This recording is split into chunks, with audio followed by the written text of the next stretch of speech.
Hey, everybody. Welcome to Open the Gates. I'm your host, Matt Burke, and today we're going to be talking about the Gueyzine by Comics Way. So go ahead and give a warm welcome to Pinche Gringo, Aerith. What's up, man? What up, brother? Dylan, B Rose, What up? and Rich. What's up, fellas? How you doing? Oh, good, man. Just, working on this shit while we're working on some other shit. We're excited to put this out and do a little something different, maybe kind of show another alternative of what you can do while you're waiting to build your other book. Like create a collective, make some other stuff. You don't always just focus on your own IP. You can work with a group of cool motherfuckers that you meld with and make something cool. Absolutely, man. Besides B-Rose. Oh, man. So for some people that don't know about you guys, maybe Brian, you might want to tell a little bit about yourself, maybe in Comics Way, I guess. I mean, in all honesty, Comics Way is just a formation from backroom chats. I think like Rich has always got ideas, Dylan's always got ideas, definitely always got these ideas, and we're just sitting there going, well, we'll never have time to make these ideas. It's not going to happen. And I think it just became organically like, hey, let's just try slapping a small zine together with, short stories with some ideas we wanted to do. And it was like, all right, Rich, you want to do that? Cool. Dylan, you want to do that? Sweet. B-Rose, you want to do that? And I mean, within a matter of a week, we were already working on stuff. And now we're like 95, 96, 97% done with the whole damn thing. And we're moving on to the next one, and we're already going on to our new IP. So it just really formed as a way of, we found out this group that we kind of just kept chilling in the back room kind of clicks really well. We kind of have the same mission of what we want to do. We have the same kind of likes and style and definitely the work ethic. And we just wanted to do something different and cool, kind of showing people, like I said earlier, something you can do to showcase other ideas without having to commit to a 64-page or 100-page comic. Right. That's awesome, man. And what's also cool about it is, like say you got like an established character, excuse me, and maybe you have that lore you want to build up. You know what I mean? And you could, cut a character in there that you can't really explore in your main title. You know what I mean? And that's another thing that's really cool about that. And I think that's awesome, man. I think Juanito's in the back room too. Oh shit! Oh, okay. Oh, There he is. the one teeny. The great one teeny. There he is. What's up, brother? No. Oh, then my mic was on? How you doing, man? What's up? What up? It's good to be here, man. Nice to meet you. Just get out of the shower, Juanito. You look nice and clean. Yeah, he No, I does. was playing football, and I almost forgot, but I made it home. There you go. This boy just ran home right now. Yeah. You're Sweet, playing man. football. What? The Yes. foosball. Oh, Football. football. I got Football, the Gueyzine up right here. I don't know if you guys want, I could share it, or Brian, if you want to share it. You don't want me. My computer will break. Okay, so I'll do it on. I'm on the warehouse computer. It's the worst. So I'll do it on mine real quick. Right. Do. So did you win, Juanito? What was the score? What? Did you win? No, it's just they built this little soccer thing here in my neighborhoods, and I just go there when I'm bored. And So this is it right here, guys. Big ball. That's the Gueyzine. Here it is. This Right- is our right here on shit right here. You don't have to go it's to it's an experience. Indiegogo It's or experience. Kickstarter or Zoop or any of the crowdfunding sites. You can just come right here to you and just cut out the middleman. Exactly. And with this it's a magazine, and from what I gather, it's kind of like an inspiration of Mad Magazine, maybe a little heavy metal, Yep. maybe a little bit of Tales from the Crypt, old EC stuff. Yeah, definitely. Yeah. And that's you're checking all the boxes for me, because when I was a kid growing up, I loved reading Mad Magazine, Cracked. Heavy metal I didn't read too much, but I like watch the movies and stuff like that. But that's more of a thing I'm getting into now. But the 48-pager, black and white, it's only $18. And it actually might be more than 48 pages. Last night while we were live on stream, we were counting everybody's pages, and we were over. So that's probably going to be more like 56, which Sick. I don't think anybody's going to complain about. It's more story. There's For always the gonna whole be that one person who's gonna be like, I- "Why?" I've dealt with it. Like someone was mad that Doors versus Line was longer than 32 pages. I don't know why I you'd ain't, be. I ain't mad at you for giving me, you know, more pages. I love more pages than I mean, that's just me. You know what I mean? But short stuff's cool too. You know. There's always something to complain about that somebody wants. Exactly. You got it. And I mean, at least we're giving separate stories, and it's not just previews of stories. Like this is the story that we're actually telling. So I mean, yeah, there are always going to be those people who will complain, but fuck them. Well, and also too, we're saying there's 8 stories, and we just confirmed with Ray and Julius they're going to write out a story for this for the For filler. this that one? Yeah, because we need filler. So Ray and Julius said Nice. they'll write one, and either Domo or Dario is gonna draw it for him. So Thanks for the extra stuff, guys, because I backed and now I'm getting more. yeah, Oh yeah, everyone's getting more. you don't even have to unlock a stretch goal to get more from us. Damn. We just overproduced, and now we got to fill up space. So Shazam. but it's cool. I mean, that's what we're doing. Like I said, this project's very street. There's really no form to it. It's our own individual sandboxes. It's our playground. We've never give out spec rules or writing rules or what is the line. It was almost like you write whatever you want, and this is what everyone came up with on their own. This is what popped out of their head, what they wanted to do. So it's pretty cool that it's 8 different people, 9 different people, but we all kind of stayed in the same realm of weirdness. Whether it was horror or Puto versus Puto, a silly story, but it still fits the mold of what we're trying to do. Yeah, That's awesome, man. And I also noticed you guys got sketch cards up there too, right? How does that Yeah. work out? Well, someone to get one.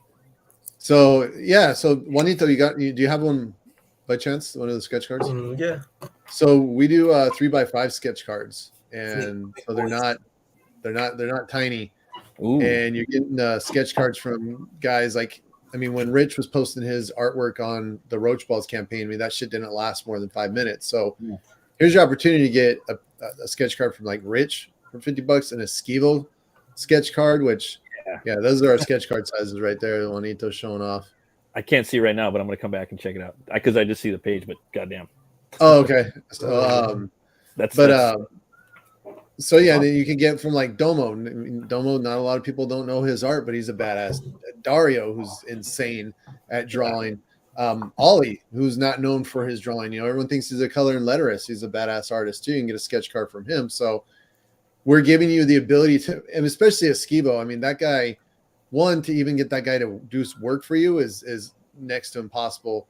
2, to get him to do art for you for $50 is, I mean, that's not going to happen again. I doubt he's going to let us do that again for the next issue. Got him. Oh, there you go. So, but yeah, it's a lot of sketch cards that people that don't have access to. Like we're dropping names that you can't just get a commission from or anything, because everyone on this panel is super busy. Not just with this. I mean, Rich is working on how many damn projects? Juanito's working on projects. I mean, Dylan's doing his channel. He has to deal with us all fucking day. B-Rose is still working on Cerebrum. Me and Ollie, Ollie's working on Dead Stop, some other stuff. We're working on Doors versus Junkman. I mean, it's not going to happen. It's not going to be an easy thing to get art pieces from any of these guys that are working on the Gueyzine. And with you guys, to me, it's almost like you guys got a modernized bullpen. You know what I mean? You guys are always kind of working together, like you're saying, doing all this stuff, probably even challenging each other sometimes, maybe not, and there's this camaraderie, man, that's really, really cool. And it's a lot of positive energy coming off of it, and I'm always looking to see what you guys got going on next. And you guys are always bringing something new and innovative too. I really love it. You guys could definitely advertise. a positive challenge for sure. Yeah, because that's one of the cool things about this is that like we've known each other for almost like 2 years or maybe longer than that, and we've always been in contact with each other, just talking. But this is like the very first thing that we're doing together as a project where all of us are putting on our ideas and our art into it, so it's really cool seeing the way that we work together, because it's don't think it's ever been stressful or anything like that. We just like when we came up with the idea, we said, everybody do whatever they want to do, and pretty much like we all worked on our thing, and every now and then we ask for some advice or some suggestions or like some critiques or whatever. But it's been it's been a very easy kind of thing to do, especially for me. It was very, compared to like some of the books that I worked on, this was like the most relaxed project that I've been a part of. So I think that's pretty cool. Because I think that shows that we all really have the same ideas or the same goals, with our art and our projects. Oh, absolutely. Yep. And then also it's kind of I would say in some ways it's kind of a privilege to have your buddies around, your coworkers in some ways, in the thing that you love. You know what I mean? And then to look at your art and say, or you to show them and say, hey, what do you think of this? And then they go like, oh, I think of that. And then you're like, oh wow, I didn't even think about that. And They it's say kind of don't cool. mix Not people don't get friendship. that ever. They can go their whole life. Oh, sorry. What were you saying? They say don't mix friendship with business, but I think we made it work. You guys made it work. Yeah, that's very well put, man. I think and the reason why we made it work is because like sometimes like we can be very harsh with each other, especially me. I know that I can be very annoying sometimes, and I'm sorry for that, but it's always it's always because I want this thing to be really cool, Right. But I think even when I'm fucking like complaining or saying that something looks, I don't know, cheesy or something, like the other guys can take it, they don't get mad or anything like that, like we're not afraid of like really being really honest with each other, and saying that and like actually like giving real critiques to each other, I guess. Yeah, it's from a place Before of the healthy competition and before even friendship, I think what's more important is that we all have a super healthy respect for each other and what we do. So it's like Ollie is super critical, and he's like, whenever I don't color some shit, I always go to Ollie. So I want to make sure my art's on point. You know what I'm saying? He's having fun with that stuff. Juanito's like the youngest, I think, out of all of us, but very impressive. So I see him, and I'm an old head, so I'm like, damn, man, you got to step it up. yeah. And Domo's style is just fucking. He's probably got my favorite style, I think. So it's just like all these different approaches. You don't want to be that one motherfucker that's just slacking or keeping everybody back. So in that sense, it's definitely it's definitely healthy. Competition, I guess. I don't know if that's the right word, but it is. It's definitely something healthy we got going on. So As soon as I heard the deadline, I was like, "Oh shit, Brian's gonna start yelling at me." I finished the whole fucking thing before everyone else did. Got all 6 of my pages. Dario finished it. Dario did. Yeah, Dario finished Exactly. That's from the Cryptic. See, but that Dario. It was a lot. Yeah, Dario's a criminal artist. Yeah. Yeah. And you guys got that's a good thing. See, V-Rose was inspired to get his book done. Yeah. And everybody here has been involved with campaigns that have fulfilled, minus B-Rose. He's still in an active campaign, but we've either fulfilled multiples or one campaign already. So we already have that proof that we produce, we get things out, we get stuff out on time. Our goal is to give you our end goal is to give you a product. Our goal isn't to just pussyfoot around and work on shit for the next 6 months. Like, we want this in people's hands so they can see why we're so excited and why we put so much work into this. I mean, it is really a small project, but we did put a lot of love and work into it, even with the size that it was. It looks pretty epic to me, bro. I mean, because I ain't gonna lie, I've been watching you guys in a couple streams. I know about some of this stuff too, and it looks pretty epic and immersive, and it's gonna be an awesome experience. There ain't nothing like that in our spectrum or sphere. I'm talking. That's anything like this at the moment.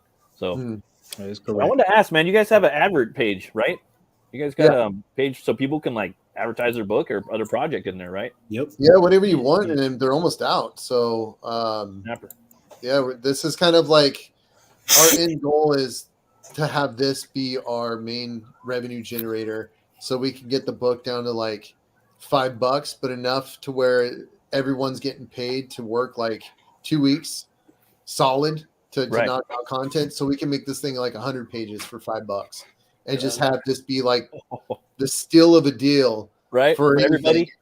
So there'll be 12 artists with some crazy Roquefort cover or some shit, and you're getting it for $5, and it's because the advertisers are the ones backing it up. So that's really the goal, is to make this bulky as hell with some really cool content, cheap as shit, $5 book. You pick the shipping, whether it's first class or priority.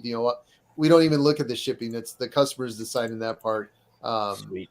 We don't even feel that's the thing that needs to even be discussed anymore. It's just you pick how much you want to pay for how fast you want it to get there. Ollie's in the back. Ollie's here.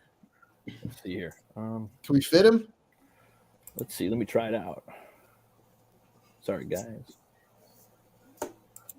I think 6 is the max. Oh yeah. Damn. Oh. Hey, you know what? Then let me pop out and let Ollie in because technically I am still working, so I should probably do that. Oh damn! He's fucking running company time. Fucking Dylan. Well, thanks, Dylan. He's getting paid to fuck around. Boss makes $1. Dylan's like, I was waiting Dylan company hours? What Yeah. the fuck, Dylan? Telling him, Dylan. Hey, what's up, Ollie? guys? Sorry, brother? for being late. Ollie. Oh, good, brother. Good, man. I want to know about Puto versus Puto. Can someone tell me a little bit about that? This is, like you said, the Mad Magazine. So I feel like I got the most Mad Magazine approach, I guess, with this story. Yeah. So it's kind of a goofy cartoon strip.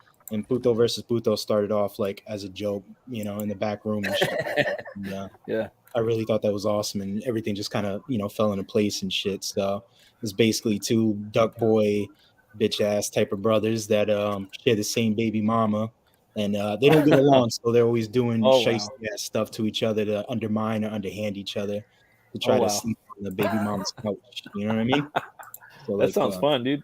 Yeah. So they're just doing tasty stuff like that. And then there's a Yellow Beetle, which the chat is they're pretty accustomed to. They know the lore of this character. Okay, so I don't know about that. I'm guessing he's from your previous work, right? No, it kind of started off with what was it, Owasi, right? Owasi, dude. Okay.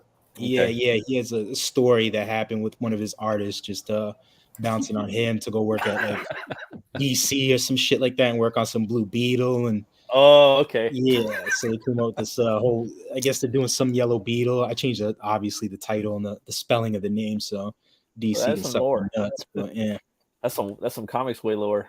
Yeah, it goes a little way back, but that guy's the one basically cock blocking the two Puto brothers. So you got to tune in, read it, and figure out what the hell happens with these jerks.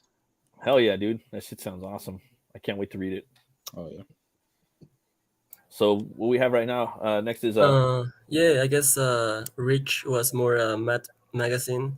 Mine is more Easy Comics, I guess. Yeah, sure. I don't think I've ever read one of the old Tales from the Crypt comics, but I used to watch the TV show when I was a kid, and this is kind of like that. What I want to do is in each issue of the scene, I'm going to have a different story. It's not going to be something that continues. It's going to be a little short story, and in each one is going to be kind of like an urban legend or something like creepy stories that I hear that happen here in my country, in Bolivia. And the first one is about human sacrifices and things like that. And that's what I think. For me, it's if I find it interesting, that things that I didn't know that happen in my country, I think that other people, that from other countries are gonna find it even more interesting. So that's the reason why I want to tell that this kind of like weird stories. And if you're into like creepy things, horror stories, I think you're gonna dig this. Hell yeah.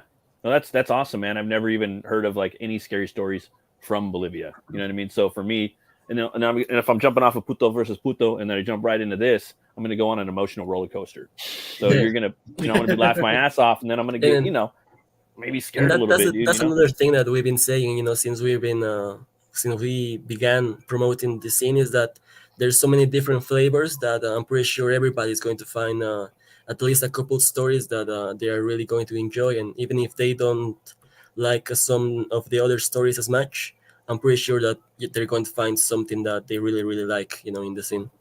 Oh, hell yeah. That's sick, dude. Can't wait to read that. And then we got this right here, not the mute. This is by Esquivo, right? Esquivo, yes, sir. Yeah, no. Yeah, so go ahead. This one, I guess it's he said that it was very inspired by the video game Dark Souls, right? Is that one? Oh, okay. Yeah, so he's into Bloodborne, that kind of Dark like epic, I guess. It's kind of like medieval times kind of thing, right? Yeah, And, nautical horror. Yeah. yeah, he said that That's he wants to pretty original. explore nautical horror, like submarine stuff, deep in the ocean kind of stuff, which All sea bound. yeah, I don't think I've ever seen really in any in No. horror stories. I haven't seen in any other horror media, so I think that's going to be really really cool. And we've already seen some of his pages, and dude, I'm pretty sure everybody's going to love the art that Yeah, Skibo is making for this one. he's already done with those pages. So Yeah. Yeah, Fuck Him around. and Audio, man, they fucking killed it. Made us look like chumps. But that's cool, man. Like, I mean, for me, like when I see that, like, or someone shows me, because I draw, I make comics too. But if someone, say I post a piece up and someone gives me a couple critiques and things like that, I'm like, oh shit, I'm gonna step up my game. Or someone does something like quicker, like kind of makes me want to, move forward and do better. You know what I mean too. yeah, But this is awesome, man. I haven't heard of like for me, like I ain't gonna lie, this one speaks to me a lot too because the whole nautical thing I'm really into. But I haven't seen like a focus on nautical, action. This looks like, I don't know, maybe nautical action horror or something with a little Yeah. fantasy thrown in. Yep. definitely. And it looks metal as fuck. And If you guys are familiar with Skibo's work, you know that he's really into buff dudes, jack dudes, and so that's very like classic comic books, like 90s. yeah, So that's what I'm doing right now too. Yeah, like I'm pretty sure everybody who's into like 90s comics, Yeah, is sir. gonna really, Bisley. really dig the art. I didn't Yeah. notice this stitched up, dude. Yeah. Looks like he's got a mouth I didn't even notice that because I've only been looking at this on my phone, and now I'm on my computer, and looks like he might even have a brand on his chest. That's fucking badass. Yeah. Yeah, I didn't even. He just even he's more. not fucking around. What I thought at first was that he missed his favorite. He got his favorite fapping hand taken by a giant squid, and now he's just trying to get his fapping hand back. He was getting some of that tentacle. That tentacle porn came into fruition, Yeah. and he was like, "Come here, yo." And And then Skibo was I like, got "No, that's not it." And I was like, "Damn it!" I was close, right? I'm mid fat. That's cool, man. And this one we got fuck this party. yeah, Antagonist this is one. Yeah, this one's my brother Dominic. Oh, It's these are characters based on his clothing brand, Antagonist Club. okay. So the pitch is Odelio and crew are invited to a random's much hyped birthday party, but will they live up to the weirdo's expectations? So it's more like what's the genre? Slice of life, like kind of thing. Yeah. Like, Yeah. it's- Yeah, I like, guess so. yeah, they're anecdotes based on Dominic's life, and he turns gives it a fun spin and or an asshole-ish spin to it too. So yeah, it's all based on his life and yeah, and he created all these weirdos, these weird looking characters that we're gonna find out who they are. Yeah. We're already going through these. Yeah. We're on the fourth one right now. We've already hit like 4 different genres already. Yeah, Yeah, and also like all the different styles, like Yeah. you go from like styles. Skibo's, which is like very old school comic book style, to like Domo, which is more artsy, more modern, and usually like when you get like this type of scenes or magazines, like it's only one style. It's either Yeah. like just a bunch of artsy, like college kids like being really Mhm. artsy stuff, or it's either like like some really crazy depraved stuff, but in this one like we mix a bunch of different shit, so I think that's another really cool thing. Not only the styles of the stories there that changes a lot, but also the style in the art. There's so many like different styles, so Yeah. that's pretty To cool. that extent too, there's like a couple horror kind of stories in here, but they're not the same type of horror stories. So you Yeah. got one Some that's like a genres. horror action, like Juanito's got the full on horror, and then there's a couple of the different ones, but they're not the same like genre of horror. So it's like horror and then mixed in with something totally different from the next story. So That's that's dope. cool. It's cool as fuck. Yeah. Like for me, okay, right off the bat, I'm a fucking genre whore. Like it don't matter. Like I like all the genres, right? Mhm. But then you got horror. Then you break those genres into subgenres. You know what I mean? Yeah. Like Guillermo del Toro put it really good. Like for horror, you got tag horror and hide and go seek horror. Tag horror is like slasher, Freddy, Jason, Michael Myers. Yeah.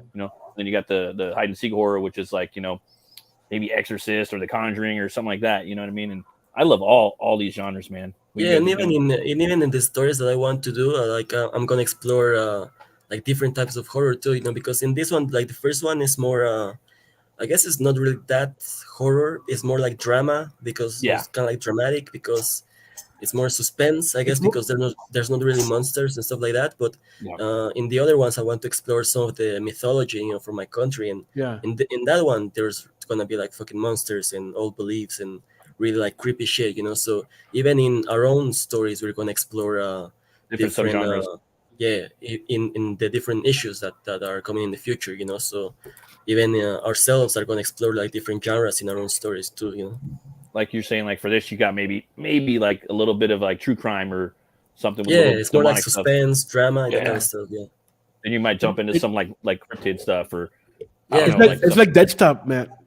oh, okay. exactly. Actually, like per person on this one.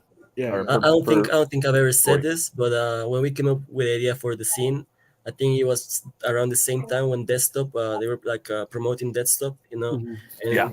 that was like a big inspiration for me because I really like what they were doing with that because it was Mhm. all a bunch of urban legends from Mexico, right, Oli? Yeah. Come on. That was Yeah, the idea. local urban Yeah, legend. and that's kind of like what I'm trying to do with my own stories, So Desktop was actually like an inspiration for me for my story. That's fucking sick, dude. I can't wait to read them. You better keep these coming. You guys better keep making these. Oh yeah. I mean, if you guys back it, we're gonna make Yeah. it. I mean, I'm gonna fucking keep backing it. Hell, fucking yeah. I mean, it's gonna get bigger and bigger once these get up in some hands. You know what I mean? People are gonna fall in love with them. I know it. And right here we got Oliver. You got your own. Yeah, I book got right my here. own. I got my own shit going on. You got Sturbin. Yeah, The zombie so soldier. disturbing. Yeah, this is more like. Yeah, I created this back in 2007 with Dario and Pancho. Damn. We did a short comic. We did like a fanzine. So trying to keep the spirit of the fanzine, and so I have this character. I think it will look good in the Gueyzine. So yeah, this is the character we're using. So basically, it's like a dark hero, like a dark superhero type of character. Spawn, Ghost Rider, Devilman, all those the good shit. Yeah. So the pitch is in the post-apocalyptic future, the mysterious dark hero known as Sturban walks between the living and the dead, searching for his origins while protecting what little remains of humanity. So it's think of it kind of like Fist of the North Star, how it begins. Like you Oh, just see yeah. this guy walking and just kicking ass. Yeah. More like it like that. Yeah, more or less. I like that movie. But Well, yeah, I could yeah. just turn my fucking skin to iron. It's just that- yeah, this is cool, man. That's right up my alley. Obviously, Yeah. like Butch Cleaver and shit. I'm amped for this one too because I love Ghost Rider growing up, so it reminds Yeah, me of dude. Ghost Rider, fucking all the Sentai, like fucking Kamen Rider. and Kamen shit. Rider, yup, and the fucking Fist of the North Star, Devilman type shit. So this one, I'm amped on this one. Yeah, that's Hell the yeah. shit I grew up with. So Yeah. I can't wait to see your your artwork on here. I missed out on the zombie kid, man. Fuck. yeah, you did. Come on, Blame Krager. Yeah, he bought two of them, right? yeah. He went in there Hit him up. snatching everything up. I'll have to snatch up in his DMs, dude. He knows what he's got. He's gonna resell those fuckers for sure. Oh, for jeez, I would sit up on those. We got Battle Kiwi right here. This is by Oasi. Yep. This is another kind of story that kind of just happened in the back room as a little fuck around, joking around and shit.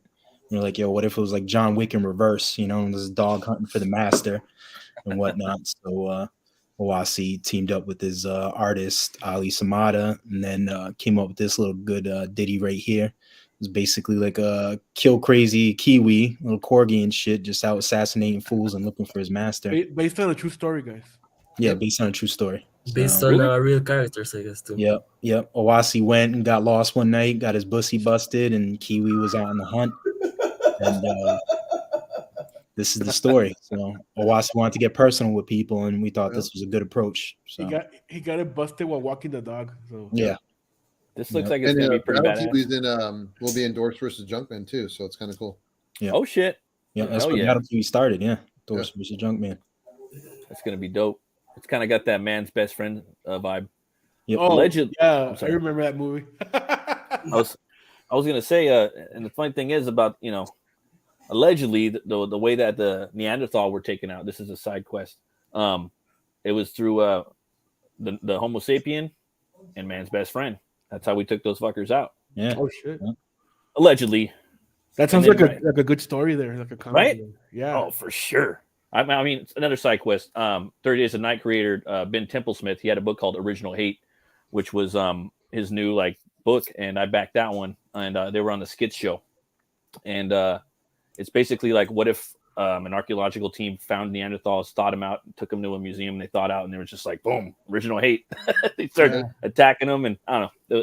I got to read that still. I got that in the Isn't that a Jesus, a Tales from the Crypt story too? Like they saw out a caveman and dude. I mean, it might have been. I mean, dude, I remember being I think it was a Tales from the Crypt Keeper, like the kid one, or a for cartoon sure. or a movie. That sounds like what Encino Man should have been. Yeah.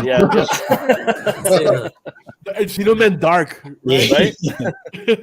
No, but I do remember that, and he got a gun and shit and started killing people, like trying to survive and shit.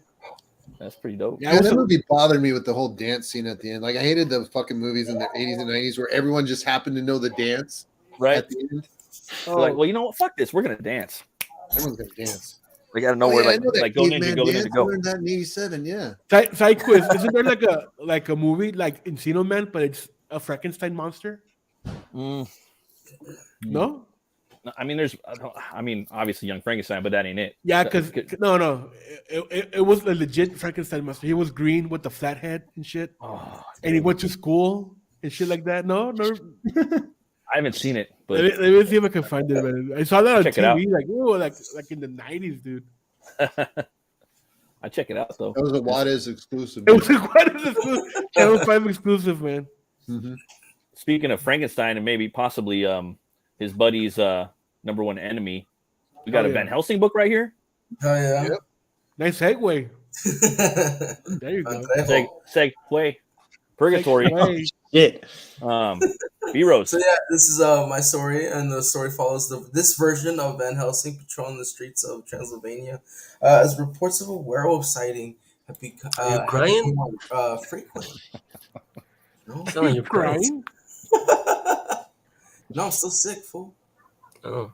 I've been sick for like the last 3 weeks. It's fucking horrible. No, you're not the only one. Everybody in this fucking country has been. Sorry, side quest. But I'm serious. It's legit. Like 3 months. But yeah. No, yeah. The inspiration for this one came because of a lack of a 2004 sequel to the Van Helsing movie with Hugh Jackman. I was pissed off. That was my childhood right there, man. Oh, I love that movie. Sorry. I mean, it's a guilty pleasure. I even played the video game. Same. Fuck that game up. Fuck it up.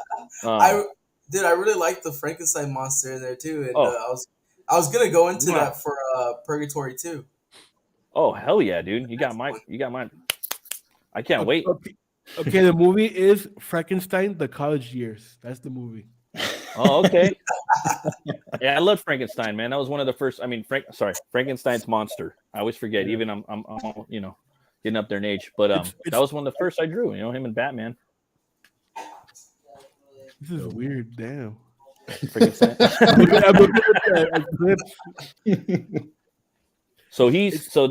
This is Van Helsing right here. He's riding a hog, right? Yeah. Yeah, that's fucking metal, dude. I like that. And he is in Transylvania, if I'm not mistaken. Yeah, I figured I was like, I'll modernize it. I'll bring it to the present day. No, that's as cool as it was with the horses and the carriage in the 2004. That shit was cool. But like, let's just go into modern day. No, yeah, totally. I also want to show off some of Dario's artwork here because fuck, you highly underrated. Yeah, I love Dario's artwork. I mean, I love all your artworks, but it's good stuff. Share my screen though, if you would. Let me see if I can.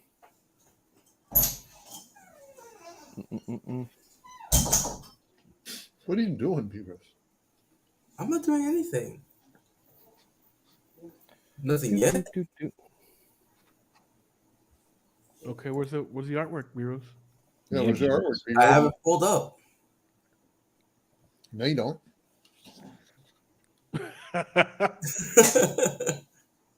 Here you go. Wrong one. That's my first share screen, bro. That's my first share screen. Is it? Nice. Straight up, and I just learned how to do it. Oh shit. Mm-hmm. It's all new to me, gentlemen. I think you just embiggened me. Yeah. So just off the camera and show it. Fucking What would the purpose be, Rose? Embiggens. Yeah. Embiggens Lee. There should be a tab at the bottom of him sharing his screen. Yeah. Let's see here. Oh yeah, that's right. You don't have the pages. Duh. Mm. See, I just learned how to do that. I just learned that. Hey, There we go. Yeah. We're learning new All things here. Thanks, Brian. So we got the blue inks, the grayish tones right here, right? ink wash. Yeah, I don't know Gosh. why. I mean, it's supposed to be gray. I don't know why it's blue. Looks It dope. is what it is. It is what it is. Like, did it scan in like the CMYK scanned it like a blue or like what? No, The hell? because it is a ink wash, but I don't know why it's blue. I like it. Yeah, it still looks sick. Yeah, Yeah, jizz. it's on So- purpose. So with Van Helsing, he's got a blade coming out of his arm. Right? I'm a fan of the arm blades. Yeah, it's just tight. Yeah, that's awesome, man. I'm really That's digging gonna be this a character. recurring weapon for me. Oh, he's got two of them. Okay, I didn't even see that. All his characters in every book he does, no matter what the genre is, they will have arm blades. Exactly. That's cool, man. You got to keep that trope First child going. will be named Arm Blade. It's a story about two blades. 2 arm blades that need to be blades. sharpened. Rule them all. One forgot his sharpener, and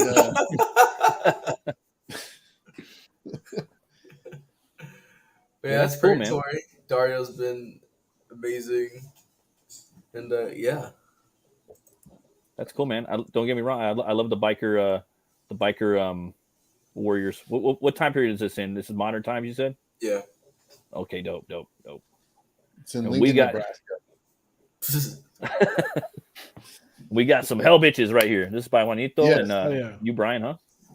Yeah, what I wanted to do is just take like all the shitty B movies from the 80s and just slap it into a horror comic, which is like it's the overly sexualized hot girls that say the stupidest lines. It's got the most predictable fucking plot, and just put it on paper and see what happens. So it literally is Satan has these stones that he has his power.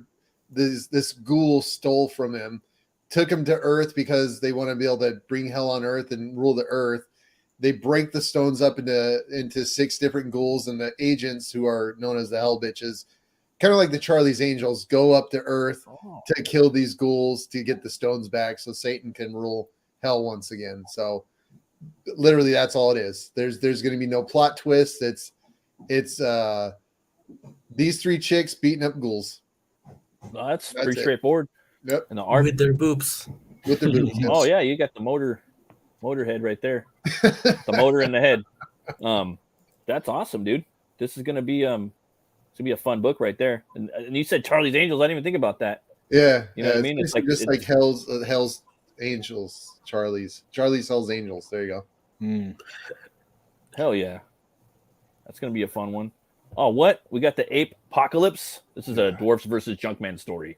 This is also written by you and Oliver, and Dario's doing the artwork. Mostly me, Matt. Yeah, mostly this guy. Actually, 99% that guy.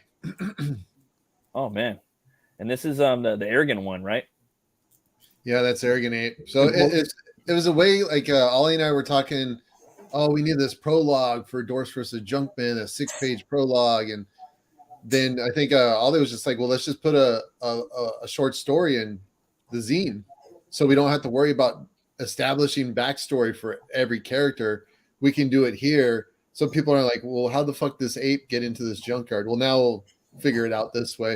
And it's just it's cool content. It's easy to pull, and then it's just add-on content for future projects. So it was a good idea to do that. So I think it was Ollie said, yeah, he's gonna escape from a zombie zoo. I was like, okay, cool. And then fucking Dario drew this. We're like, what the fuck, Dario? Like, can you you wouldn't think that he would give you something like this. It has such like an epic film look to it. Like, it doesn't look yeah. it looks like it's a concept for someone to do a CGI poster for billboards totally. and shit. Yeah, this is beautiful, man. Look at the hands on that. I'm just looking at that right hand. All the different zombified. Oh man, this is gonna be awesome. It's just gonna rock. And then this is gonna come out before Dwarves versus Junkman, right? Yeah, like there might be 2 or 3 issues of this before Dwarfs vs. Junkman comes out. We're gonna launch the campaign after the holidays. We're gonna Smart. run the campaign probably for 60 or 90 days, and then do like an on-demand phase for maybe 30, 45 days. It's just a lot Oliver and I are going to have to process a lot of content because we're gamifying this one, but at a whole different level than we did with Dwarfs versus Lion. Like that's going to be insane. So to be able to compile all the shit we need to do, it's going to take a lot longer than what we did with Dwarfs versus Lion. Dwarfs versus Lion was pretty easy. Like, all right, what's the guy going to do and who's going to do it first? This is where are they going? How did they get there? What are they going to do? What are they going to use? What's going to happen if they use that? Like it's a big choose your own adventure kind of a path that we're working with this one. Yeah, if people complain about DVL not having story, wow, you're gonna get story in this one. Yeah. Like, oh, you want some story? All right, motherfucker. You want some story, guys? Okay, I'm gonna give you story. And then That's cool, man. They're gonna complain saying, "Oh, it's too much story, guys." Oh, it's too much story. Yeah, nah, dude. Nah, that's awesome, bro. I can't wait, man. I have Dwarfs versus Lunchman or Lunkman. I'm sorry, Lunchman. Dwarfs versus Lion, Team Lion. But it's another story there, dude. Yeah. Oh, that's dope. Steal bitches' lunches. He's all fucking going up in there. Let me get your shit. But I mean, plus we got Matt. We got your character and sharing a body with someone else's character. So that's gonna be fun. I forgot all about that. I can't wait. That's something that we need to like. How we're gonna explain that shit? What's up, guys? Like, just I don't know. What's up? Yeah. We got some stretch goals right here, huh? Mm-hmm. So we hit 2K. So we're gonna get this new coloring on top, the blue. Yeah, we get like a Risso style color on the front, and now we're working on the cover waist. That's something that we just don't see people doing. It's just a little something extra that brings that street, but also brings that like higher quality feel at the same time. So just throwing a little on there. That's obviously not the final art for the waist, but we just wanted to kind of show people like what the book's a cover waist. That's the thing that goes around. It's just kind of a billboard for the book. Oh yeah, it looks nice, man. That's freaking awesome. And then you have your progress right here. So if people want to come and back the book, they could come in and check and see where you're at. People really like this stuff right here. Just gives them a peace of mind, you know what I mean? Where you're at with the campaign and whatnot. And that's awesome, guys. Anything else you'd like to say about this right here? Buy it. Yeah. Get it now. Get it now. Buy it. Love it. Buy it and love it. Make love to it. What I like about black and white is too, man. Like, I don't know if you guys think this, but I think with black and white art, I think it just weighs more. And it's always going to be more dramatic, whether you personally, my opinion, whether you want it to be or you don't want it to be. Just the darkness just brings more drama, and it's heavier. You know what I mean? And I think that's it's gonna be fun, man. I can't wait to. Yeah, personally, as an artist, I always loved black and white books because, I draw. To me, it's easier to see like the art, someone else's art, and when it's in black and white, you can really tell the way he drew all the lines and the way he did the shading or all those little details that sometimes get lost in color. So I'm pretty sure that if you're like a fan of art or you're an artist, you're gonna really love the scene, because also like the way we're printing it, you're gonna be able to tell if somebody used ink wash, you're gonna be able to tell like the way the ink it's on the paper, like the technique that person used to create the grays or the tones or the shadows and all that stuff. So if you're an artist, I think you're gonna dig all those little details in the art too. Oh, definitely. I know. I mean, Rich, you use all types of media with your artwork, right? Yeah, I mean, for Roach Balls 1, it was all mixed media, markers, not Sharpies, but paint markers or like watercolor pens and shit like that. What happened? Oh, and a lot of like overlays with colored pencils. But messing around with all these homies and shit and seeing like obviously like I love me some Akira. Got me some R Crumb in there. So the second Roach Ball will be like black and gray. So like no shit. Yeah, messing around with a different medium to take up like less time and to add more to the book. So that's not gonna be for a bit, but so the approach will be same, but not the same. Oh, I hear you, brother. Like it's probably gonna be a few years from now, but I want to do that with my own stuff too. Yeah. Black and white only. Juanito was saying too, man, about looking at the artwork and seeing, how did this guy throw that line? I mean, how did he pull it?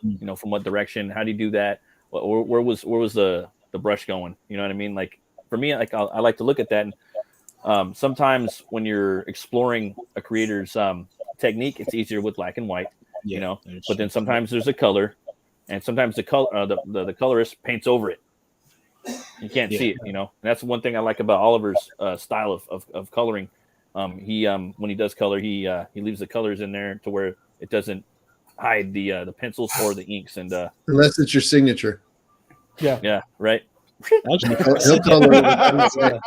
I said that too about Ollie's colors, that he really knows how to, like, immerse himself and work with the artist too, where he's not drowning out their inks and shit. If anything, he enhances to it, and he knows when to, like, set the background apart from the foreground and then the midground and shit without doing that. I've seen other colorists and they just go over the artist's ink, and then you see the artist's inks and you're like, well, why the fuck did he do that? This guy inks super well. It would have looked better if he just left the inks alone. So yeah, that's something definitely to appreciate. Yeah, and Matt, like you were saying that you want to like experiment with adding some grays to your art, some ink wash or those things. Yeah. Like for me, like this is the first time that I'm doing ink wash, and using grays in my art, for a book, something that's going to be printed, because I never really, I practiced that a couple of times, on my own, on my free time, but I never felt that I was good enough to actually like do that on a book. So I've drawn like a couple of comics so far in these years that I've been in this community, but I never used that ink wash or that gray technique. And to me, like this project was like the perfect opportunity to try something new with my art, And I know that Esquivo too this is the first time that he's trying to add some grace to his art, So you're also going to see like some of us trying new things with our art, and that's like another cool thing, about the art in the scene. Oh fuck yeah! And how did you feel about that? Going in there and doing the new ink washes. I mean, after you were done with the final result of your artwork. It was a little bit scary, but I had to just like keep trying until I thought that it looked good, And even though I know that I can, I'm gonna improve, of course, in the future. I thought that this was a great opportunity to try for the first time, and I think that I was able to pull it off until to a point where it looked decent. So I'm pretty happy with the art. So I'm pretty sure that other people are going to enjoy it too. Because I had a lot of fun. Like trying all those new things, and I think it gave my story a kind of like it made the story a little bit more creepy, like that style, like really added to the story, So I think people are going to like it, or at least I hope. No, I've seen the wash on there, like what you guys had up on the page. That looks badass, man.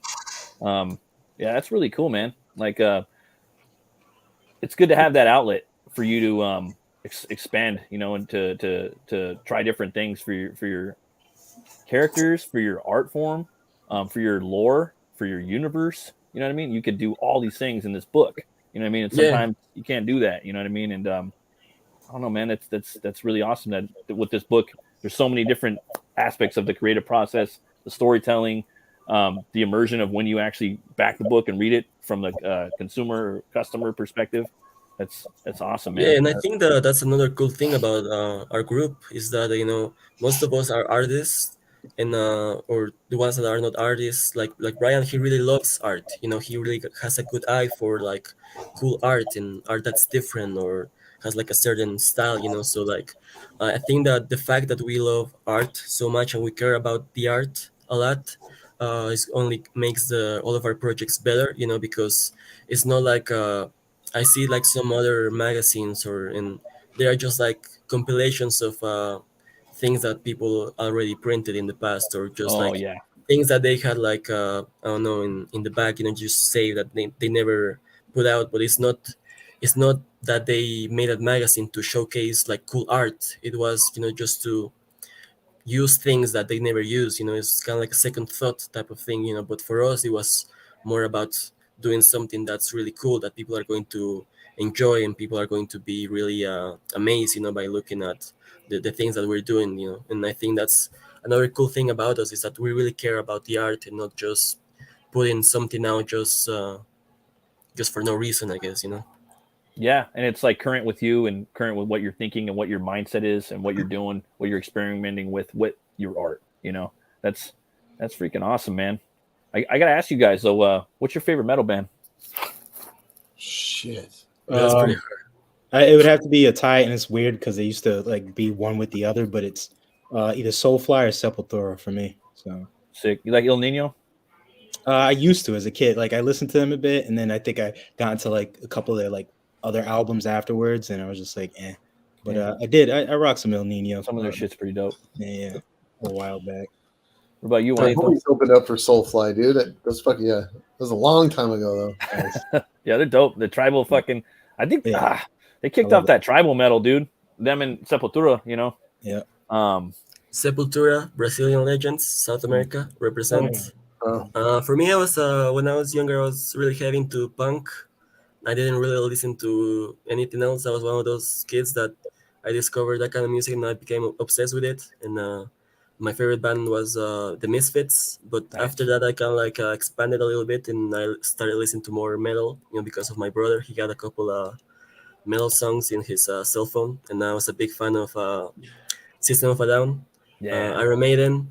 After that, I discovered bands like Pantera, which I really love. Oh yeah. Of course, Metallica, and yeah, I mean, as generic as it is, I'm gonna say Metallica because they have such a long career and they have they have explored many different styles, and I really love their old stuff, their '90s stuff, Right the their lightning.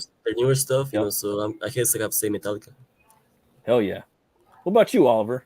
I would say Black Sabbath, man. Those are Oh shit. There you go. That Doom. That classic, Doom, huh? man. Doom metal, yeah, Gods of metal, dude. yeah, man. Paranoid, fucking, what is it? Mob Rules with Ronnie James Dio. Hell yeah. Oh yeah, even with Dio, I liked a lot of that stuff. Even maybe even more. Like as I venture into Yeah. that slowly, I just started doing that. I've always listened to metal, but now I'm like got a hobby where I'm like, I'm gonna try to listen to new band every like week. You know what I mean? Just new, old. I don't give a fuck. Just randomization because it's fun when you're drawing. You guys know how it is. Yeah. I listen to movie scores a lot too. But Brian, who's your favorite metal band? I'm gonna say, dude. When I was younger, I listened to a lot of punk, but the guys that I hung out with listening to metal, it was like always Sepultura and like I'm trying to- Suicidal, no? well, Yeah, some Suicidal Brass, Tendencies. also, Suicidal like Tendencies, Beowulf. Punk metal from California. Okay, so Beowulf and ST, like that was a given. I'm trying to find this name. There's a Japanese metal band, and I can't think of their name right now. Anthem. Ooh, It starts pretty with, like, epic. an- oh, Yeah, those guys did a few songs for the Devilman OVA. So and Oh, dude, they're okay. like, you translate. Not only are they badass musicians, but you go and translate their words. Ex Japan. I really love X Japan, man. Yeah, Ex Japan too. Was Yeah, pretty They it's just took the like, how do fucking you glam even- thing to another level. yeah. Yeah, like one of their songs is about being forgiven by this angel and like how he doesn't deserve like honor and like what the like Angels to Set You Down. like bro, this is way too deep to like this is It's the is hurting my Japanese, brain. man. They're crazy. Yeah, and Beerus' Oh, here favorite we go, metal here we band go, is here we go. Bad Bunny. I'm pretty sure. Yeah, Ninja Disu. It's a Bad metal, Bunny, huh? pink metal, pink metal. Baby metal, no? Yeah, baby Reggaeton metal. metal. Baby metal. Hey, dude, baby metals. Baby metal's blowing up, dude. Yeah. I'll listen to baby metal. Hell yeah. Well, it's crazy, dude. How like oh sorry, what were you saying? No, I'm gonna share so you guys can watch later. But this yeah, they're called Ninja Nisu. I think I'm pronouncing it right. But they're like, I don't know. They use even like the old gongs and shit, and they dress up all. I don't know what the term would be, but they dress all like traditional Japanese. And then there's that other band that it's like Japanese and Chinese, and they play traditional while they're playing like metal at the same time. I thought you were gonna say White Zombie because of Hell Bitches. That's kind of the vibe. I'm getting. Yeah, from little the- zombie, little Rob Zombie going. No, dude, Hell Bitch is more like horror pops and Tiger Army and Mhm. Social D. Or is that Psychobilly. rockabilly type shit? Yeah, Yeah, psychobilly. yeah. I was gonna say Cramps psychobilly. and Misfits and shit like that. No. No, I've seen Social D a bunch of time in concerts, dude. You just see like those girls always there. Like they look exactly like that, and they just have attitudes and like big dick energy. Like I could be the buffest best looking dude, and you wouldn't have the confidence to talk to those girls. They just eat you alive. So it's definitely pulled from psychobilly type of girls. Those girls are just, yeah, they scare me in a good way. About you, B Rose? I'm uncultured. I like I ham and can't, cheese. I can't say I have one. Bad Yeah, I was Bunny. about to say I don't think he listens to metal, dude. Listen to not rock. I don't think he likes music. Yeah. Some people don't like music. I met a guy. I'm like, hey, dude, what band? Yeah, I don't fucking like music. I'm weird man. though. I'm Yeah, more listen like to music. local I mean, bands. some people don't like music, dude. That's If I don't pretty have music, I get anxiety. So I always have to be listening.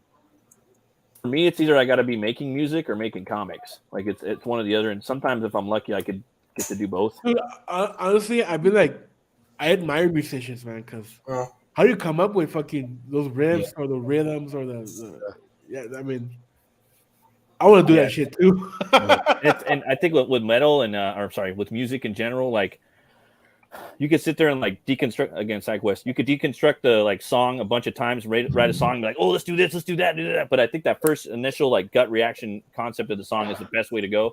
I also think the same way too. Most of the time, when you're setting up a page or if you're doing a cover or Yeah. something, you're always gonna have that one little like initial concept, and you're gonna like venture off and try new things. And I think 9 out of 10 times you're gonna come back to that initial gut reaction concept. You know, I was gonna say that drawing and making music are very very similar. Because Yeah. I play guitar too, and when I was in high school, I used to play guitar more than I used to draw, and to me like it's kind of like the same thing. It's like I used to grab my guitar when I was bored and just sit there, Yeah. just fucking mess around with it until and maybe like I would have like a good idea after a couple of minutes. And for drawing, it's the same thing. I'm just sitting there bored and I'm just doodling whatever, and maybe after a couple of minutes, like I come up with like a cool fucking composition or whatever, and it's the same as playing guitar, as at least I see it that way. Oh, for sure. And like they both have rhythm and beats. You know what I mean? Yeah. The sequential Yeah. storytelling process. So if you got like a bunch of fast little panels, that's like a blast beat or something. Or if you got like a slow one, and you're letting something breathe, you got a whole page, you got to let this breathe. You had a bunch of stuff going on the last page, bunch of action, bunch of shit blowing up, fight scene. I don't know. Then you want to have something a little, maybe they're talking, having a beer, discussing something internal. I like to like watch those behind the scenes, like when they're creating an album or a song. Oh, Usually a lot of the musicians say, "Yeah, I was stuck here and fucking around and blah blah blah," and it just hit me. That's the same Yeah. for us, no? With the comic creation. Mhm. Oh, I need a story beat. I don't know what the fuck to write, or I need a good scene here, and yeah, it's very similar the creative process, and I mean I dig it. Sometimes it. you got to Like, step back too. It all relates to each other too, because Yeah. like Ali said, when you're stuck, and then it's just like depending on what you got in the background. So some people watch movies, and then it helps you, and you're just like, holy shit, by a certain angle or a certain shot, so it helps you out. It's relative to the page. Different type of music you listen to. You're working on something like I'm working on crazy action shots and shit. Then it's like it's either metal or like wicked heavy like drum and bass music or some shit like that. From Jungle. Yeah. And then if it's like if it's something chill, then I'm listening to like MF Doom or like B Rose says some lo-fi type shit. So it's all relative. Lo-fi. Oh yeah, that makes sense for sure. He likes listening to Grease fucking burn. He likes hearing We himself. try to put the music aspect with tape one with Aerith, because we did a whole soundtrack. Like we went in, we redid songs, we wrote the music, we went into the studio, like we did produce. I freaking opened up the old music studio, and sick. I don't think people got it that the tape they were holding is also An actual tape. actual tape. That's on interesting. Spotify. Yeah. So what we're gonna do, like, because Juanito now is gonna become the artist for Aerith, and we're doing this whole thing remix. We're gonna be incorporating music in a more in your face way, but we're like original music, not like cheesy shit. Like we're gonna go full production. We'll open up the old music studio again, get it produced, bring in some dudes I used to work with. I haven't dusted off the old guitar and fucking. I might even see if Juanito wants to write some shit that we can incorporate it into it. So when you're reading the book, you're actually getting that, because music can pull out emotion that no matter what you do visually, you can't. Like it's impossible. If you hit a note, you can hit a note with someone singing an off note, and you just get like that feeling of what what you're trying to convey through comics, like through music. Just it does that. bringing back some of the voice actors that we were working with. So really want to revisit that music part with Aerith, because tape 2, it got lost because we had production issues. The singer got COVID. She was out for like 8 months. Fuck. And it was just, I got to put this book out. I can't wait, Yeah. 4 more months for you to get your voice back. Because people don't understand, a singer doesn't sing for 8 months. Oh, dude. A lot different than a guitarist who hasn't played in 8 months. It'll take me, I haven't played guitar in 2 years, when did we record Aerith? Yeah, 2 years ago. But I know when I pick it up, I'll be able to play again. A singer, that's a whole different ballgame. Like it takes some months to get that muscle back. For me, I did a song for my last book, Butch Cleaver. I was like, you know what? Let's do a fucking metal. Let's do a song. You know what I mean? So I got with my guitar player, and we did a song for that. And I don't perform anymore. So and we do usually death metal, melodic death metal shit. And so I had to fucking get back into the game again, and that took me a couple months or even a month to do it until I had to relearn stuff. And it's kind of like what's that, muscle memory? Yeah. But and again, that was something I could give to the backers too. I had the lyrics on there too, so it was just like a fun way to get in the book. And I think that's cool, man. That like if you can and you have the privilege and to actually have music with your fucking comic book, that's kind of cool. I don't care what type of music it is. Yeah. You know what I mean? I mean, if metal's my that's my baby, but I listen to everything. But that's freaking awesome, man. And for Juanito, he's playing guitar, and you got the artist playing guitar in the song, and I mean, theoretically, that could be something really cool, Yeah. But I gotta know, what's your guys' favorite movie? Oh, you can't ask me that, dude. Yeah, that's dude. We were just going like, what movies came out in '87, and we'd list like 20, and we wouldn't be able to pick. Yeah, people get mad because it's hard to favorite movie. And sometimes I feel like I gave the wrong answer because I didn't come up with a better movie. I don't remember when this was, but I think they asked us like something kind of similar one time, and I said that I'm into really stupid movies. I really like stuff like Tropic Thunder, Shaolin Soccer, things that are very stupid for some reason. But I don't really watch that many movies, But if I watch any, they are really, really stupid, I guess. Yeah. Speaking of Shaolin Soccer, one of my favorite movies is Kung Fu Hustle. But then I also like a good chunk of I think 70s era like Godzilla films, like the goofy ones and shit like that. With the best characters. Like I love those movies. I like Street Trash, Hobo with a Shotgun. Like that whole Sonny Chiba's Street Fighter. I love a lot of that shit. So. Yeah, but another thing about me is that I don't really watch that many movies, but I really love documentaries. And especially I guess I'm like Viros in a sense. I'm really into like documentaries about really messed up kind of things, and I think that kind of like relates to like the reason why I want to tell the stories that I tell. Like for example, in this scene, it's kind of like I said, it's more kind of like suspense, a little bit of horror, a little bit dramatic, because I guess that when it comes to horror, I'm more into the type of horror that feels more real, I guess. Not that much into the monster thing. Like I always say this, but I think one of my favorite horror movies is Hostel, because I know that type of shit happens in the world. The kind of like crazy stuff happens, So for sure. I guess that the things that feel more real world, I guess that I'm more into that stuff, for me personally, I guess. What about you, Oliver? What's your favorite movie? Jesus Christ. No, there is no one favorite movie, but your top 3, dude. Top 3? Yeah. Shit. Top 3's for sure. That's what I do. Mine's RoboCop, Coppola's Dracula, Conan the Barbarian. Oh, Conan's good. And just fucking RoboCop. All time. Yeah. Day of the Dead, for sure. The original Romero one. Jesus. I hate this question, guys. I hate. You're gonna say Last Jedi. Nah, fuck that shit. No, don't say that. Wakanda Forever. No. Captain Marvel. No, no way. Jesus, man. And I had the Creeps, man. Creepers 3. Yeah. Jesus, what else, man? Night of the Creeps. Yeah, you ever see that one? That's a badass movie. Very underrated. What? What else, You seen man? Spookies? Spookies? No, I haven't seen that one. Yeah, check that. Sounds out. racist. Yeah, that's racist. I'm sure I've been called that a couple times in my youth. Oh yeah. Sorry. So those are your three then, Um, or two? Sorry. two, yeah, man. Ollie's like getting mad because he's like, Yeah, "Oh." dude, you're giving him a Dude, break. it's good. I always mean, do that. I always put people on the spot with this shit. Yeah, it's fun. I like a lot. Ollie's I gonna mean, have I an like, anxiety attack. I've man. never seen Ollie struggle this much before. Yeah. no, It's man. hard. It's hard impossible. because I love a lot of. I have a lot of favorites, and just to pick one, it's difficult. I And, mean, and it changes too, right? Like Yeah, next year, you're dude, probably changes. gonna like something else. Yeah. Like next year, I'll probably like Just- something else. Just go all over the place. Just say never-ending story. 16, hold on, 16 candles in a tombstone. There you go. There you go.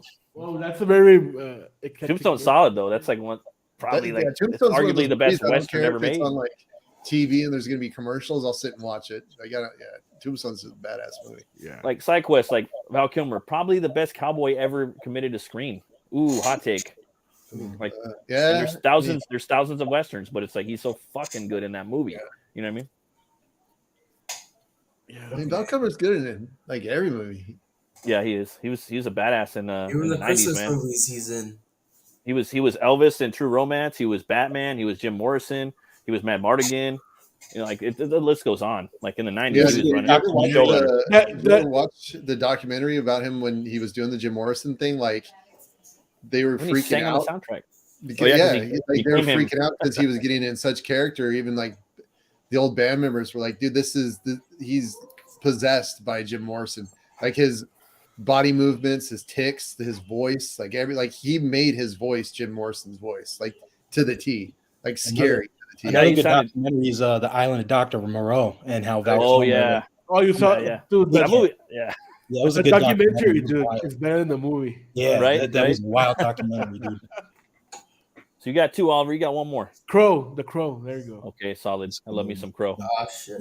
Love me some graphic or the book and the movie, and I like the second one too. I don't give a fuck.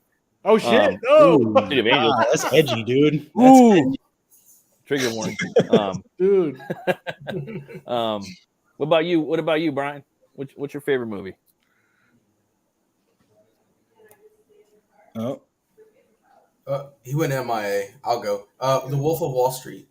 Okay, that's a pretty Van awesome Helsing. movie. I watched 2004. it at least. Van I Helsing? watched it at least twice a I'm year. not surprised, Bureaus.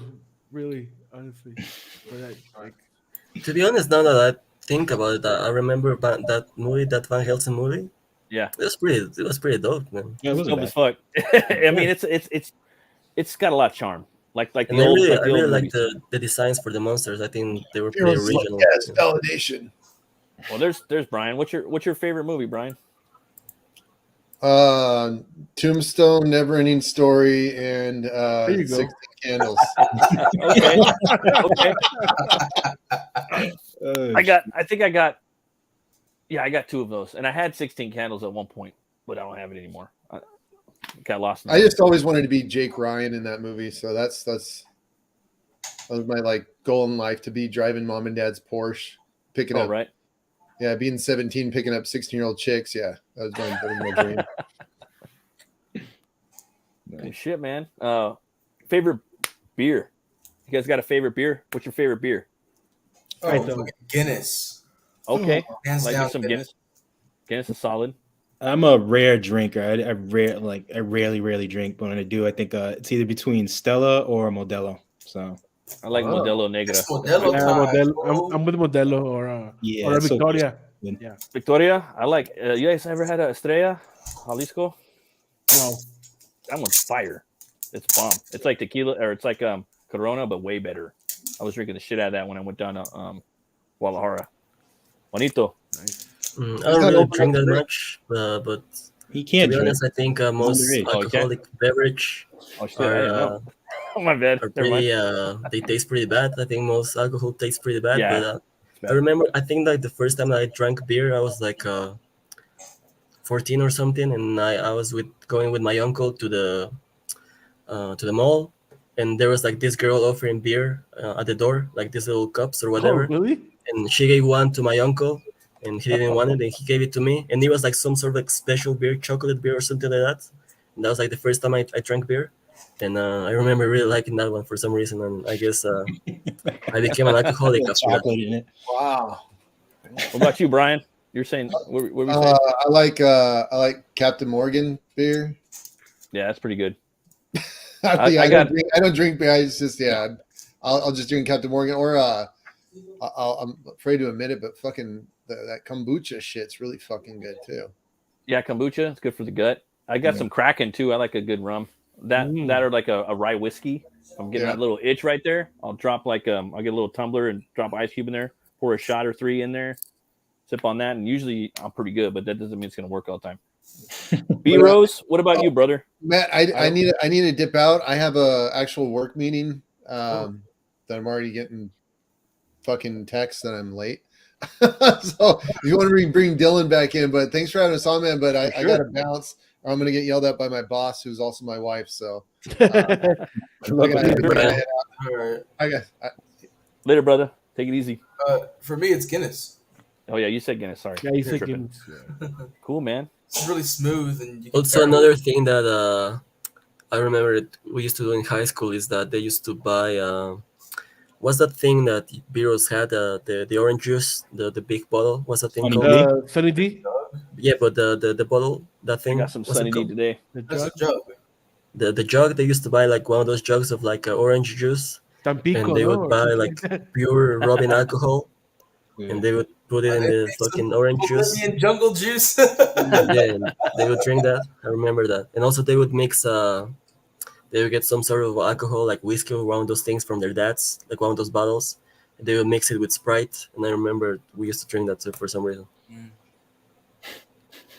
I remember picking up my brother from school, and we would walk. It was in downtown Juarez, and we would walk through some streets. And I saw two viejitos, man, 2 old guys. One had a Coke bottle, and the other one was pouring in alcohol, purple alcohol directly in the Coke. And we were like, and I just watched them, and then the dude just looked at me and, what are you looking at, guy? I mean, nothing, man. Just kept walking, man. It's your liver, man. Jesus. Wow. Like I hear stories about old ladies just straight up chugging fucking mouthwash just because they were fiending bad, you know? Yeah. Oh, Jesus. That's crazy. They got these old ladies in Germany too that are like 100 years old. Like they said, "Oh, I drink a beer a day." You know what I mean? And I don't know if it's good for the blood or not, but whatever. But it's like everything comes in moderation. You know what I mean? If you're drinking too much, that's bad. But what size of the beer is it? What size of can is it? Like a 12 ounce probably. Oh, okay. But their beer is low alcohol content in Germany. It's like 3%, so it's not crazy. Or if you're gonna have like a glass of wine, like red wine's good for the blood. You know what I mean? Yeah. But everything in moderation, man. You do anything too much, I think it's gonna kill you. You know, whether you're eating the same thing too much, you're drinking the same thing too much, you're drawing the same thing too much, you're writing the same. I mean, you need a break and a little more variety. Odin Dasco. Odin. Zima. Haven't heard that in a bit. Tastes like Zima. zit. Tastes like a zit. That's funny, man. So, Ollie, you got a Dead Stop coming up, right? Pretty soon. Yeah, we're still working on that. We're still translating stories. I think we need. I'm not sure if we're done with the translations. I need to check, but I need to reletter stories. I need like 2 of them, almost done. Dominic's still drawing the intros. It's coming out badass, and hopefully we can get this printed during the holidays and see if we can ship them out early next year. Oh wow, that'd be awesome, man. Be sweet. Oh, yeah. Well, shit, guys. You got anything else you'd like to say about the Gueyzine that we haven't talked about yet or covered? Yeah, we were discussing yesterday that we might do a second chance campaign on Kickstarter. So after we print everything and fulfill the backers, we might have like whatever's left in stock in Kickstarter and do the campaign again. Ooh, but that'd be cool. Yeah, we'll see. We'll see. Get another audience or whatnot. Yeah, because I mean, Indiegogo as of late, they're dropping the ball big time. So yeah, why go back there and maybe we get banned or some shit? No. Yeah, it's pretty crazy, man. Yeah. You said the other day, I feel lucky I was in and out. I got what I could from Indiegogo and I was out right in, so I got lucky with that. Yeah, I know shenanigans with the second chance Cryptino, so we did good. Mm-hmm. I mean, I hope we did good. Maybe we were bad. We didn't even know it, no. But yeah, Hold on 1 second, guys. I'll be right back. sure, man. Is there? Oh, Yeah, we're Buy taking the over scene, his joint. everybody. Zine. I'm not back going to Yeah. Zine. to go, Get the man. scene. Back to Zine. In Back it. to Back blue balls. Hit up Fowler for that. We got Ollie on the colors. Wait, no. Hell yeah. Ollie on the colors right there. It's cerebral. He's not I'm the Yeah, color, raising, Ollie's working all the colors too. I'm raising my color hand artist. here. He's a color artist. You don't just doodle and fill that shit in. He works his magic with it. Color Right. artist putos. Color Oh, artist. oh Motherfuckers. shit. What is that? Oh, Did I, Juanito did I Juanito let it squeezing out some banditos. Yeah, Oof. yeah. I His can queef, smell it from here, Biros. yeah, he's queefing strong. I'm sorry. Sorry about that. How rude of me. It's all that Sunny D and fried chicken. Hell yeah. Some Mavericks, they came through Oh shit! correct. I got my books today. Nice. You gonna do an unboxing? Global frequency. I don't know. I'll go live. We could do it there. Yeah, Well, go that'd watch be Biros unboxing of Mavericks on Comics Way.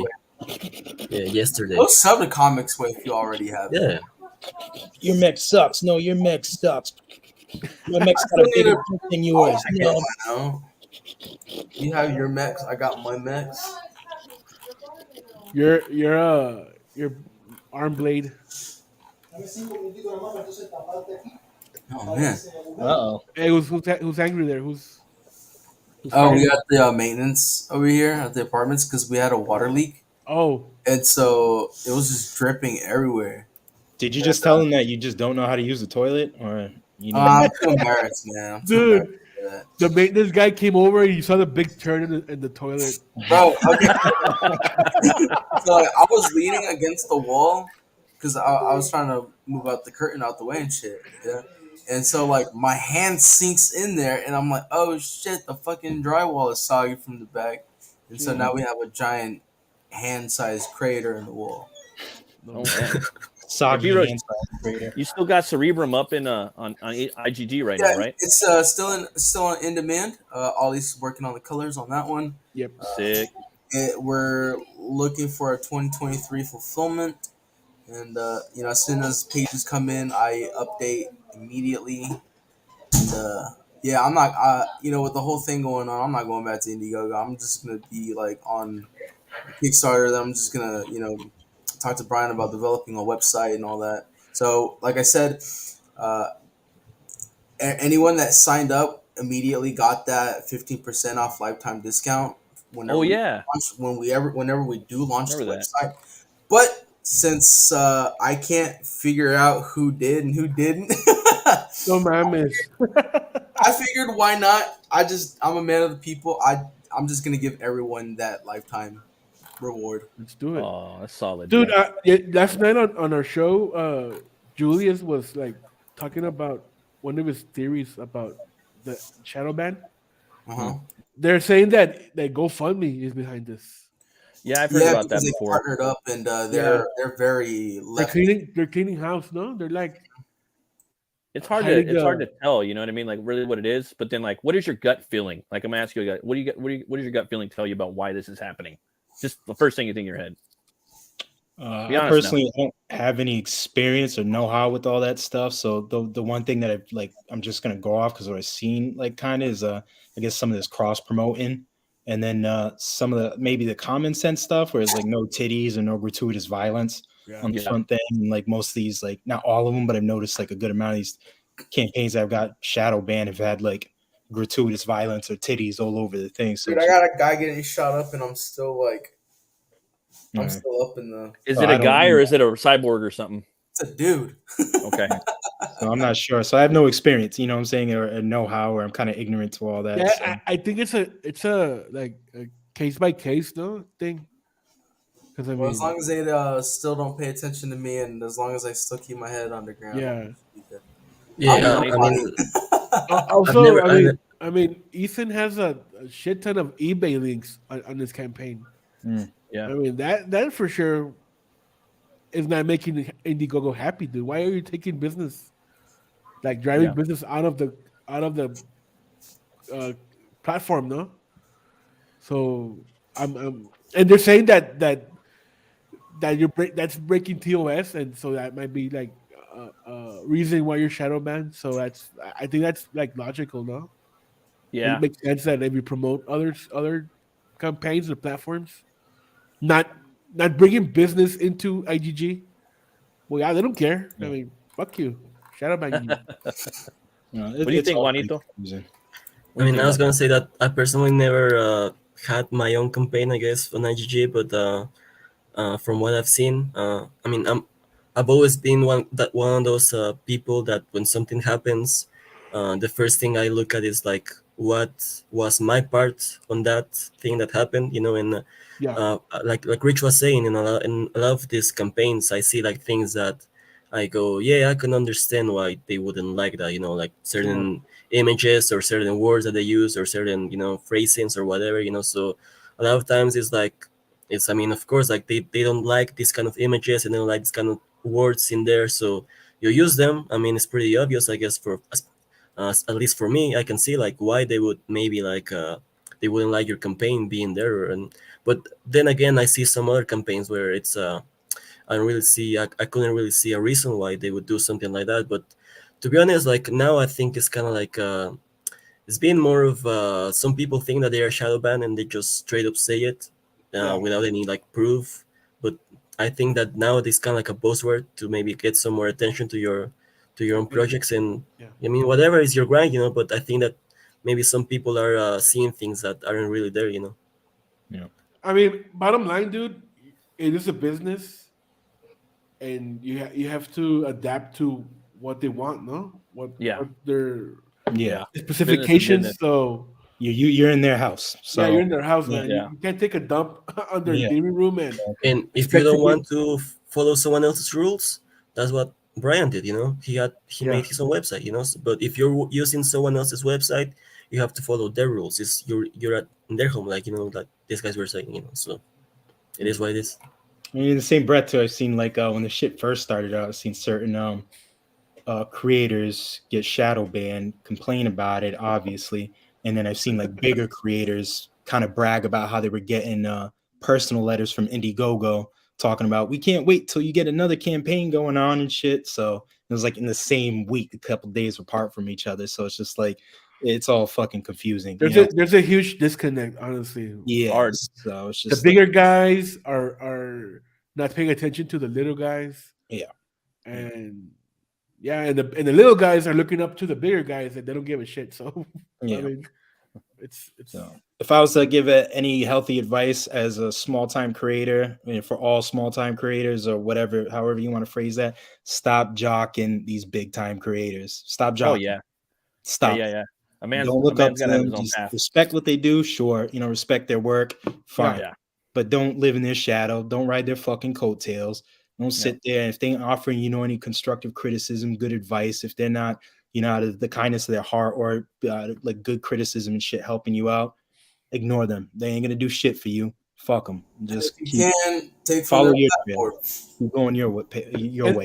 and that shit's been like forever, no? Like, Yeah. oh, No, I mean, I know a Marvel guy, and he's gonna help me out. No, he isn't, dude. He's Yeah. looking out for himself. Right. yeah.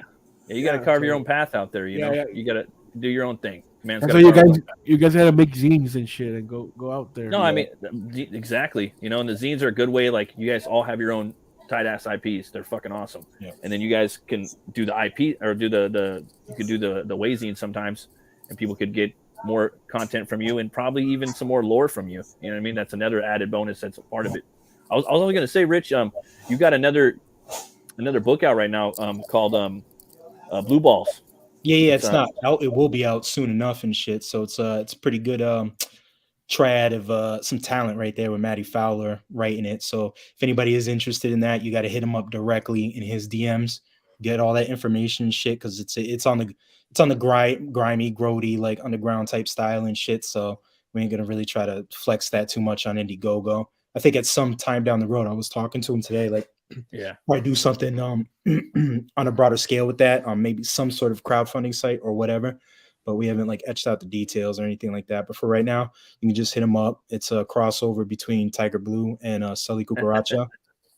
and he's on the story. I'm on the line art, and the man right there at that angle right there, Ali, the color artist, he's blessing us with his skills. So those colors are looking crazy. Like, I mean, crazy. I got that. I like as soon as I seen it. I haven't fucking read Roach Balls yet. I haven't. I got Tiger Blue. I read that, and I can't wait. And from what you have, I got it, but I can't wait to read it. And so, if anybody out there is watching this later, if you haven't got Roach Balls, hit me up on any of my social medias, Facebook, Instagram, fucking Twitter. Like, hit me up, send me some loot, and I'll send you a package. No media mail, but I'll send that. Priority. You guys want Roach Balls? Hit up Rich. Yes. Oliver. So we talked about it for a little bit. You got you still have Dead Stop out. People can get that on. Dead Stop still there, man. Once we print those books, we're gonna do the final push on the in-demand store and just close it down. Dope. And for Kryptonos, we're waiting for the alternate Ashcan book. Okay. Supposedly they were shipping it out on Friday, so probably it's gonna get here next week because of the holidays. Once that those books hit here, and we're gonna start fulfilling quickly. So maybe by Christmas you're gonna get your books. So that's awesome, man. And dude, and we're gonna start preparing the Kryptonos for Kickstarter. We're gonna start doing floppies. Yeah, I heard about that. We're gonna split the book into 6 floppies. I think that would be awesome, man. Like for me, like I loved reading the whole thing, but I think it would be equally like a fun experience going into it for the first time, having those little broken up episodes. You know what I mean? Like it would. And honestly, the reason behind that is because we want to break into the Indiegogo, not Indiegogo, sorry, Kickstarter audience. They want the floppies over there. Yeah, and mostly they crowdfund floppies, dude. It's all floppy. It's floppy floppies, market. And 100%. I mean, Kryptonos 6 floppies. Under the border, we did the math, and I think we could get like 4 floppies out of that too. Ooh, sick. So cool. we're thinking of that, and also, man, since it's floppies, we're gonna have to play the variant cover game. So expect that too. Expect not safe for work covers and also other type of covers and titty nose. Yeah, titty nose. Yeah. But by popular demand, we're gonna show some cryptid titties in there. Big old beastly Babylons. That's awesome, man. That's that. Yeah, that's the plan for next year. I mean, I first I need to finish up gigs because I mean Fowler's waiting for me, B Rose is waiting for me, and I got Literature Devil. I got to color his book. I got to color Micah's book too, and I'm talking to Arvid for his project. So it's a lot of juggling. A lot of juggling, yeah, and also I need to draw my own shit too because I want to start. Yeah, I already made my New Year's resolution before New Year's. So I wanna release all my stories before I hit 50 because I mean I'm turning 40 this year and me too. I'm not getting any younger, guys. Me too. Me 3. Oh, so 3 of us. I need to like cement these stories and just release them, man. Already, right, Rich? He's got to do that, right? Yeah. He's got to do that, right? You got to look out for Ollie sometimes. You know what I mean? You got to get that. You got to get that story. I need to tell the Zombie Kid story. I want that too. I want to read it. Hopefully, you really release it. I know you're not gonna re-release it, but still want. No, not that. No, that story is gone, dude. That was a proof of concept, but sadly, it has a lot of elements from the Kryptonos, and there's a lot of similarities. Without knowing what Ray was writing. Oh, I see. I got you. To the punch. So okay, Don't you hate that? Like sometimes like someone's like, do your best work, right? Yeah. Do your best work, right?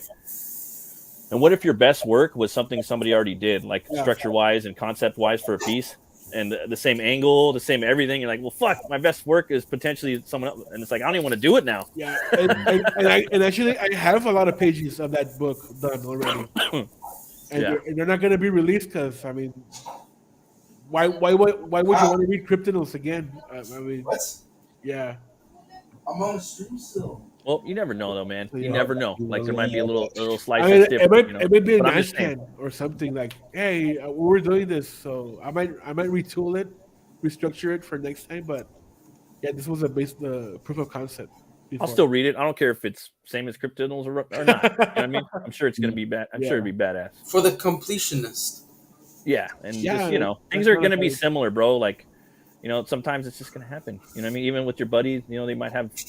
I don't know. Yeah, It's gonna I happen. told It's them, gonna happen, dude. it's the same idea, dude. Even the Black Eyed Kids were like, I had an army of Black Eyed Kids like fighting shit, doing shit, and yeah, it's the same shit. Fucking Shit. Ray biting you and shit. That's what I Yeah. got. Ray, you biter. You shit biter, motherfucker. Yeah. You can tweak out the Black Eyed Kids and put something else in there. Yeah, Always it's gonna twist be it around. different. Yeah. You know what I mean? And that'll be fun too. And Sturban, man, it's gonna have like a historical villain in it, so it's gonna be cool. Yeah, I can't wait. That shit looks tight as fuck. Juanito, do you have any other irons? Any other artistic things you're working on right now? Any other jobs? Yeah, actually, I finished 3 books this year. Awesome. That are gonna be coming out early next year. Sweet. I don't know if I can talk about them, but one of them is I did it with one of the Alterna creators. Ooh, It's a nice. little 20-page little horror story. Hell The yeah. other one is more of an action kind of classic superhero kind of thing, and the other one is actually live on Indiegogo right now. Outlaw Nights issue 2. I'm the main okay. artist for that one. So yeah, I think it's having a rough start, but I mean, anybody who's watching, I would recommend you to buy that book because I'm the artist, and that's pretty cool. No, that book looks dope. And It's that's like it. blue collar sci-fi.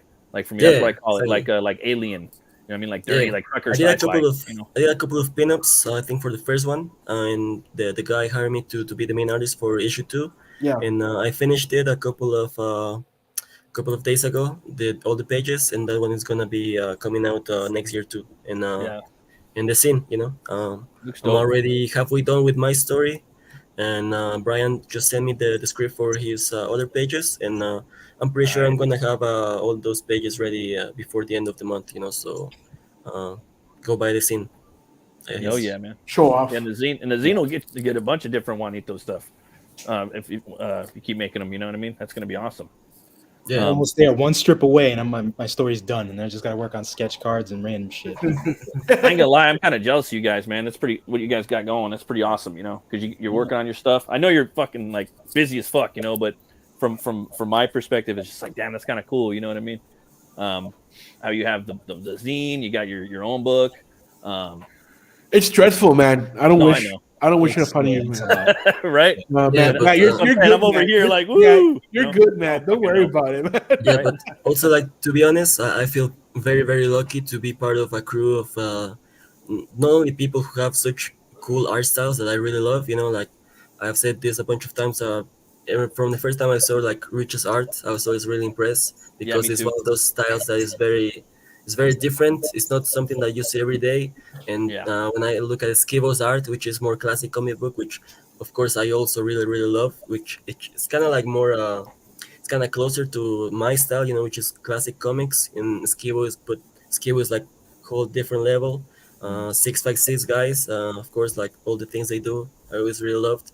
And not only I feel lucky for hanging out with these guys who have such cool art styles, but being a part of a crew of people who are really hard workers. Like we all work really hard, and we all I think we all already proved that we really like when we have a project.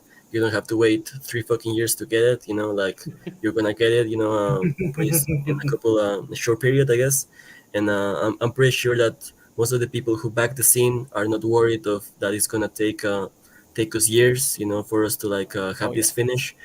I think that 60% of the scene is already done, so people don't have to worry about like delays or anything like that. And hopefully you can have it by the first couple of months of next year. So, and I'm also really thankful for all the people who we've been getting a couple of guys who like they stopped backing anything else and now they just only backing Guey stuff, And to me, that's kind of like a privilege. I think it shows that people trust us and really like what we do. And so yeah, thanks to everybody who supports the Way movement, I guess.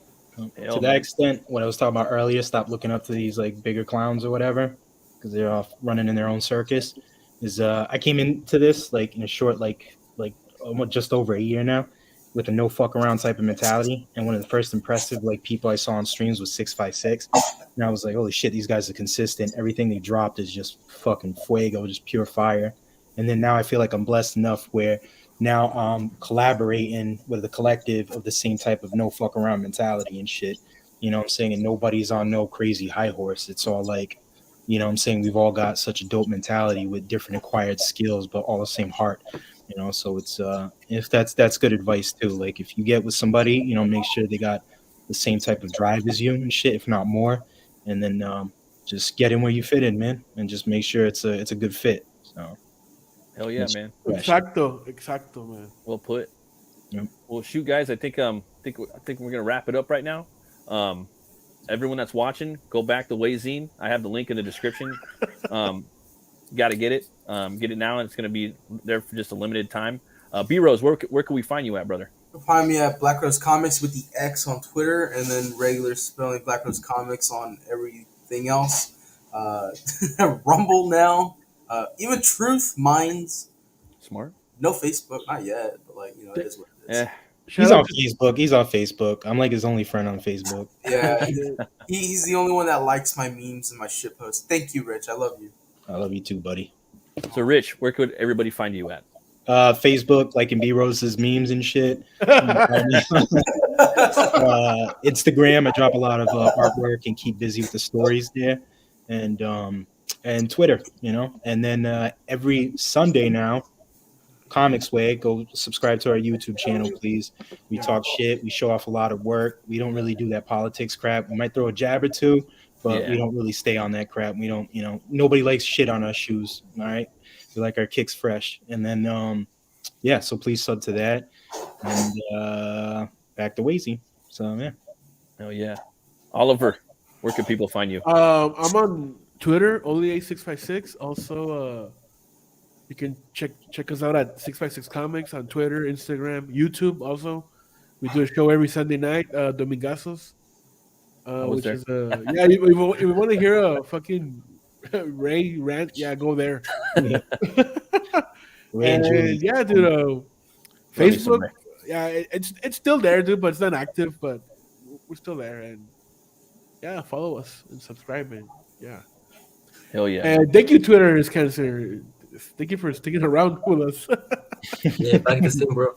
Thank you, Twitter. It's Cancer. Hell. Yeah, Pennywise, Twitter is Cancer. Thank you for stopping by. And Juanito, where can people find you, brother? I'm on Twitter, El Padrino XXX. You can find the link to my Instagram there.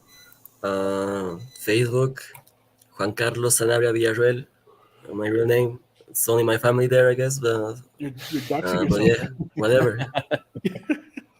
Sweet, man. Well, thanks, guys, for coming. I really appreciate it. I'm excited about the Gueyzine, and I'm also very excited about all your different universes that you're putting out. I can't wait to do a deep dive on them. And thank you, everybody, for watching. Always remember to be bold, be brave, and roll the bones to know your role. You guys have a great day. I'll see you later. Hell yeah. Bye-bye.